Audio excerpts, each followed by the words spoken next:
Bonjour à tous et bienvenue dans 3 infos sur votre chaîne d'information insolite. Je suis Ronan et aujourd'hui 3 infos sur Emma Watson.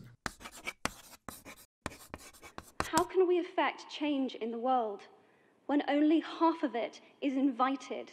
Effectivement, aujourd'hui on est en voix off, mon cadreur était pas dispo et j'ai dû m'adapter. Cela dit, c'est une bonne chose, c'est un bon exercice qui pourra peut-être un jour me permettre de faire de nouveaux formats, en tout cas du contenu différent. Emma Watson, alors déjà, c'est quand même mon crush absolu depuis que j'ai 8 ans, puisque quand je suis allé voir Harry Potter et la Chambre des Secrets au cinéma, la première scène où elle apparaît, si je ne me trompe pas, c'est dans le chemin de traverse, je me suis levé de mon siège et j'ai crié « Oh mon Dieu, elle est trop belle !» ce qui m'a valu un rire de la part de toute la salle. Cela dit, réduire Emma Watson à son physique, bon bah déjà c'est hyper sexiste, et en plus c'est nier le travail formidable qu'elle a pu accomplir, notamment à l'ONU, ou à travers ses différents engagements militants et politiques. Elle a récemment annoncé qu'elle mettait une petite pause à sa carrière afin de se concentrer sur d'autres projets. J'ai donc considéré qu'il était pertinent de faire un épisode sur elle aujourd'hui, alors c'est parti, 3 infos sur Emma Watson. Première info, elle a perdu son hamster.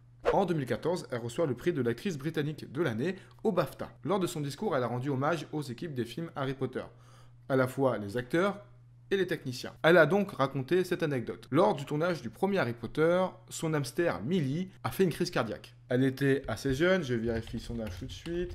Emma Watson, elle est née en 1990. Le premier Harry Potter, le tournage, il s'est effectué en 2001. Elle avait 10 ans. Perdre un animal de compagnie à n'importe quel âge, c'est vraiment douloureux. Et je peux vous dire que ce soit un chat, un chien, mon petit frère, c'est la 7e porte de l'enfer. Il s'est passé cependant quelque chose de très sympa, puisque la chef décoratrice du film, alors si je ne me trompe pas, c'est Stephanie Macmillan, a fabriqué un petit cercueil pour Millie le hamster. Il a donc eu le droit à un enterrement en belle et due forme, et je pense que c'est quelque chose de très touchant et de très sympathique à faire pour un enfant.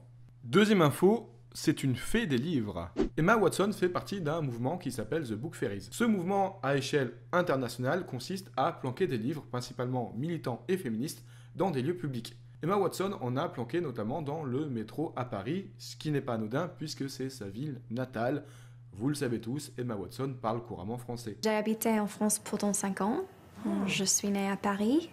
Mes parents travaillaient comme avocates. Donc si d'aventure vous tombez sur un livre de Margaret Atwood posé nonchalamment dans le métro, si ça se trouve, c'est Emma Watson qui l'a mis là. Troisième info, elle a loupé une des plus grosses soirées d'Hollywood. En 2014, lors de la cérémonie des Oscars, Emma Watson, accompagnée de Joseph Gordon-Levitt, v'là le couple de présentateurs le plus BG du siècle, remettent ensemble l'Oscar des meilleurs effets spéciaux au film Gravity. Après la soirée, normalement, toutes les stars du showbiz vont à des soirées. Alors, ce sont vraiment des grosses soirées où il y a tout le gratin d'Hollywood qui se bourre la gueule. Je peux déjà te dire que les Oscars de base, les mecs ils boivent pas d'eau pétillante. Alors qu'Emma Watson était invitée à la soirée de Variety, elle est rentrée dans sa chambre d'hôtel pour se changer. Cependant, un peu fatiguée, sûrement à cause de l'eau pétillante, elle s'est endormie sur son lit. Quelques heures plus tard, quelqu'un tape à la porte et lui dit « Emma, tu veux te changer pour aller à la soirée ?»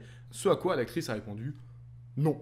Et elle a passé cette soirée grandiose dans sa chambre à manger des pizzas en pyjama et à regarder la télé. Emma, je kiffe ta vibe. Merci à tous d'avoir regardé cet épisode en entier. Le thème de la vidéo suivante est caché quelque part dans celle-ci. Je vous laisse deviner en commentaire et abonnez-vous à ma page Facebook, Twitch, Instagram et Twitter. On se retrouve la semaine prochaine pour un nouvel épisode. En attendant, restez sages.